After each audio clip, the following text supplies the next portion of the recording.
मैं मोदी का वो धंधा बेनकाब करने जा रहा हूँ। एक वीडियो क्लिप आपको सुनाने जा रहा हूँ कि इस तरह से लाशों पर सियासत करता है जो 55-56 लोग हैं उनकी टारगेट किलिंग करेगा। मोदी इस वक्त नैरेटिव की वॉर जो है वो जीत चुका है। बेगैरत आदमी को, इस कातिल आदमी को एक बार फिर जो है वो आप नाकाम करें। उनका कहना है कि भारत ने अगर हमला किया तो सिख पाकिस्तान की जो फ्रंट लाइन बन जाएंगे, टैंकों का जो रुख है वो मोड़ देंगे इंडिया की जानिब।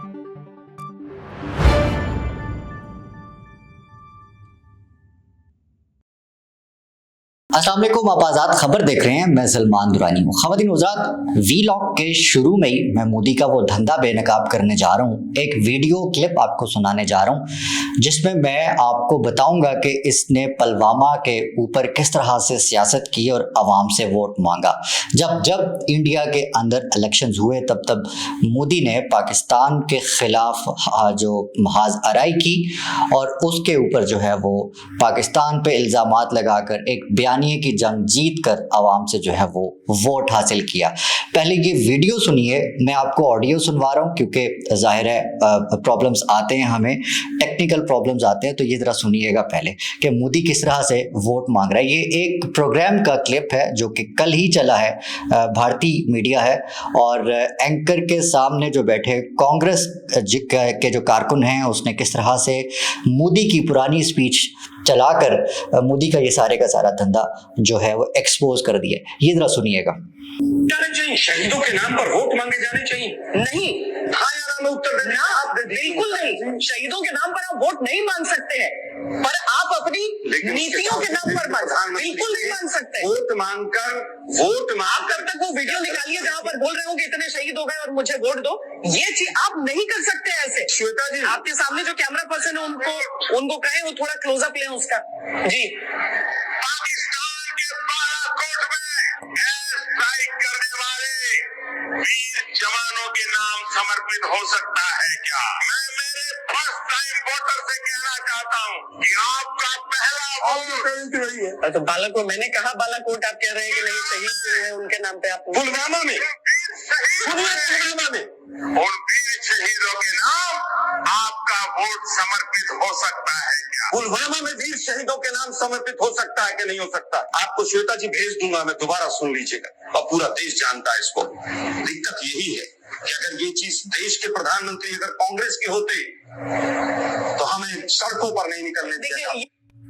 ये बेशरम बेगैरत आदमी मोदी इस तरह से लाशों पर सियासत करता है। और इस बार भी पहलगाम जो मामला हुआ उसके बाद भी अब ये करेगा क्या? करेगा ये कि इसकी तहवील में भारत की जो एजेंसीज हैं उनकी तहवील में पाकिस्तानी जो 55-56 लोग हैं उनकी टारगेट किलिंग करेगा, उनको जो है वो किसी हमले में शहीद कर देगा। बहुत अफसोसनाक अमर है क्योंकि एक इंसानी जान भी जो है वो बहुत कीमती होती है। तो मोदी के लिए इस तरह की खून की होली खेलना कोई इतनी बड़ी बात नहीं है। वो आज तक अपने इलेक्शंस जो है वो इसी तरह ही बचाता आ रहा है।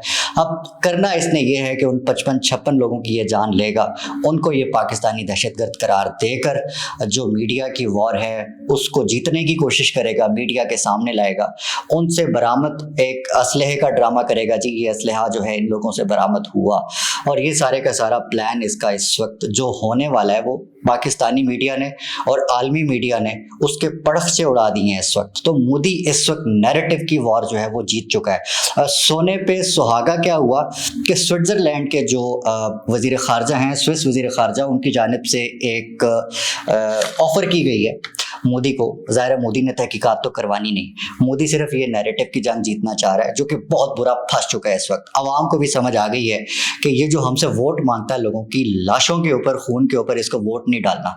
मेरी भी ख्वाहिश है, मेरी भी अपने जो भारतीय शहरी हैं, क्योंकि मैं समझता हूँ कि शहरी जो है वो किसी भी मुल्क का एक ही क्लास होती है, तो आपके मेरे मसाइल एक ही हैं। अगर मोदी आपसे वोटों लाशों के ऊपर अगर वोट मांगने आए तो मेरी गुजारिश है, अगर आप मेरी बात सुन रहे हैं, कि इस बेगैरत आदमी को, इस कातिल आदमी को एक बार फिर जो है वो आप नाकाम करें।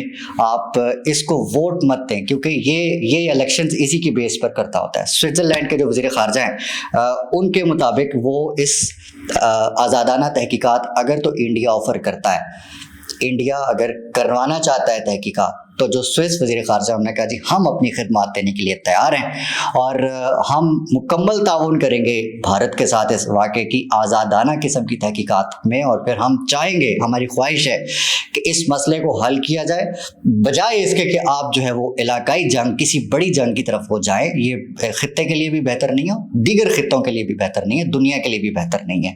इसके अलावा एक और बयान आपके सामने रखना बड़ा इंपॉर्टेंट है, क्योंकि ये बयान की जो सुर्खी है इससे मैं इत्तफाक करूं ना करूं, इस पर मैं एतराज़ करूं, ये मेरा हक है, लेकिन इस बंदे ने बात जो है वो बड़ी पते की किया और पाकिस्तान को जो मशवरा दिया है पाकिस्तान को इसके ऊपर अमल करना चाहिए। खबर है गुरपतवंत सिंह है, ये भारतीय जो खालिस्तान की तहरीक है, पंजाब की तहरीक, एक अलहदा आज़ाद पंजाब की तहरीक, गुरपतवंत सिंह जी, मैं सही से नाम प्रोनाउंस नहीं कर पा रहा तो उनके लिए माजरत। उनका कहना है कि भारत ने अगर हमला किया तो सिख पाकिस्तान की जो फ्रंट लाइन बन जाएंगे, ये उनका कहना है। जवाब इसका यही हो सकता है कि सरदार साहब बहुत शुक्रिया आपका, लेकिन हम अपने दिफा के लिए, हमारी फ़ौज, हम अवाम जो है वही काफ़ी हैं।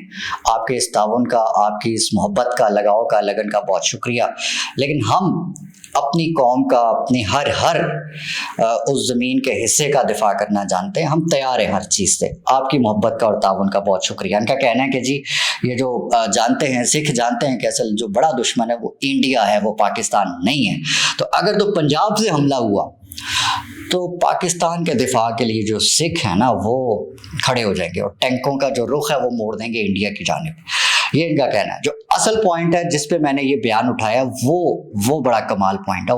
उन्होंने ये कहा है कि जो पाकिस्तान के अंदर जो इंडिया की दरअंदाजी है, ख़ासतर बलूचिस्तान के अंदर, तो उस पर वो आइडिया दे रहे हैं। वो कह रहे हैं कि पाकिस्तान को बलूचिस्तान में हालिया जो होने वाले हमले हैं और उस पर भारत के मुलविस होने के जितने भी खुले सबूत हैं इस वक्त मौजूद हैं, हमारी अफवाज, हमारी एजेंसीज ने तमाम चीज़ें वो गैदर कर ली हैं कि कौन किस तरह से मुलविस रहा है, उसको अक़वाम मुत्तहिदा समेत दीगर प्लेटफॉर्म्स जो इंसाफ देने वाले प्लेटफॉर्म्स हैं उन तक पहुंचाए और अपना जो केस है वो लेकर जाए, जो कि जैसे कि इंडिया करता है। इंडिया मीडिया के थ्रू अपना आलमी बयानिया बनाने की कोशिश करता है।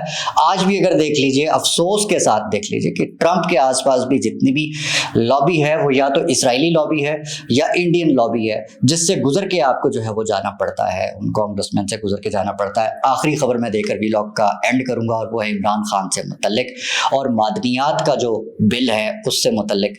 जुनैद अकबर साहब का एक अहम बयान सामने आया है और उनका ये कहना है कि इमरान खान साहब जो है वो ये कह रहे हैं कि इस वक्त तक मादनियात के बिल पर जो है वो साइन नहीं होंगे, उस पर गिनती नहीं होगी, वोटिंग नहीं होगी जब तक जुनैद अकबर और इमरान खान की रूबरू मुलाकात ना हो जाए। ये जुनैद अकबर कह रहे हैं अपनी ज़बानी के, इमरान खान ने ये कहा है। अब ये डिपेंड कर रहा है कि जुनैद अकबर की मुलाकात करवा दी जाए इमरान खान से।